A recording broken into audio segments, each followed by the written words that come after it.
Hello students, I am Santosh Kumar Singh, your subject teacher of biology. As you know, the world is passing through a crisis nowadays and everything has been shut down. In this hour, it is best to stay at home and remain safe. Today we will discuss about the first chapter, that is fundamental unit of life. This is the first chapter in your syllabus.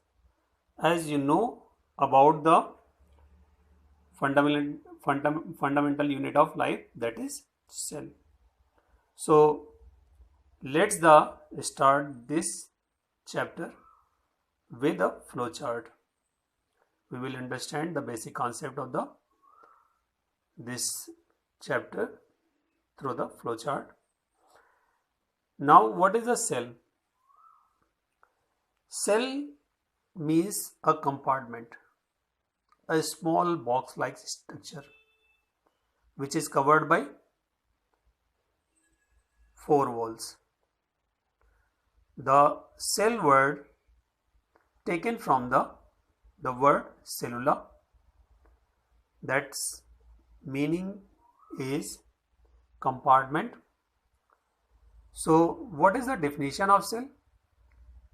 Cell is the basic structural and functional unit of life of organism. Why it is called a structural and functional unit of life? Because it provides the basic structure to the living organism and the energy which we have required also obtained by the cell. The cell is discovered by the Robert Hooke in 1665, but that was not living cell, that was non-living cell. Then the next scientist, the name is Antony von Leeuwenhoek, who discovered the living cell.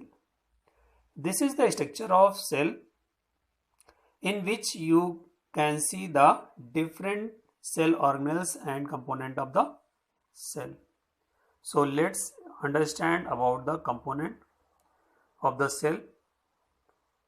The various part of the cell has various part, and in that the first part is the cell membrane. What is cell membrane? Cell membrane is outermost covering layer of animal cell. It is called selectively semi-permeable membrane. Why it is called selectively semi-permeable?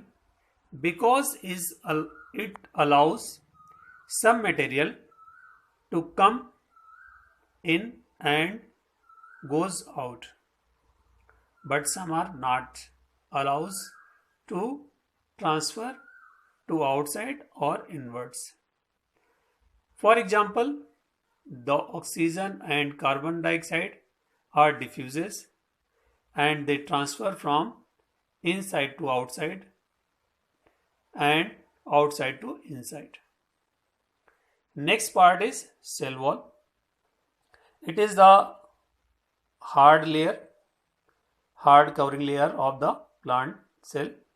It is made up of cellulose and it is the second covering layer of plant cell. It is not found in animal cell. That's why the difference between plant cell and animal cell, the plant cell wall is not present in animal cell. What is nucleus? Nucleus is called master of the cell. It has double layer membrane and it has pores to transfer of material and chromosome. The pore of nucleus is called nuclear pore, and nucleus has four parts. Number 1, nuclear membrane, nucleolus, chromatin thread, and nucleoplasm. What is cytoplasm? It is the fluid which present in the cell Including the cytoplasm and nucleus, it is called protoplasm. So you can say that the cytoplasm is a part of protoplasm. It is a fluid content in the plasma membrane. What are the cell organelles? The organelle which present in the cell are called cell organelles. Like we have different organs which perform different function. Similarly, the cell has the cell organelles and they are specialized for a special function in the cell. For example, mitochondria is called powerhouse of the cell because it produces the energy for the cell. Now discuss what is the classification of organisms based on the cell composition. So as you know, the cell composition means cell formation. How it is formed? On the basis of cell, the cell is of two types. Number 1, prokaryotic cell, and number 2, eukaryotic cell. Prokaryotic cell is that which have no well-defined nucleus. It means the nucleus has no nuclear membrane, so it is called nucleate, and it has also membrane bound organelles are absent. Prokaryotic cell is the ancient cell which developed in a earlier time. Later it developed into the eukaryotic cell and it has well defined nucleus, and this nucleus is covered by nuclear membrane. It has many cell organelles which are membrane bound. It means these cell organelles contain the cell membrane and covered by it. After the division on the structure of cell,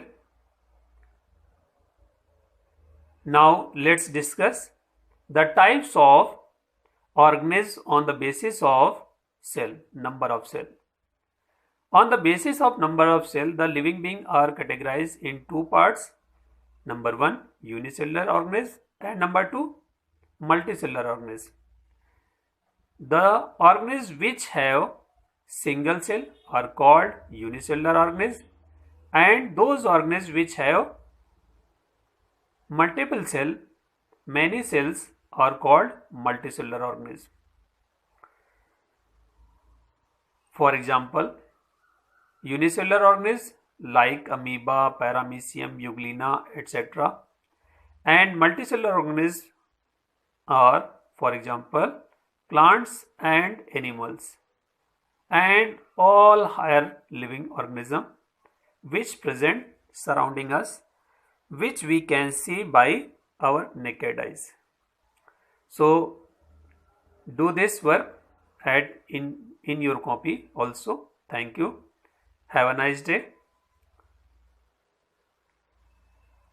Please stay at home, stay safe, and wash your hands properly, minimum 20 seconds, and obey all the instruction given by your teacher. Thank you. Once again, have a nice day.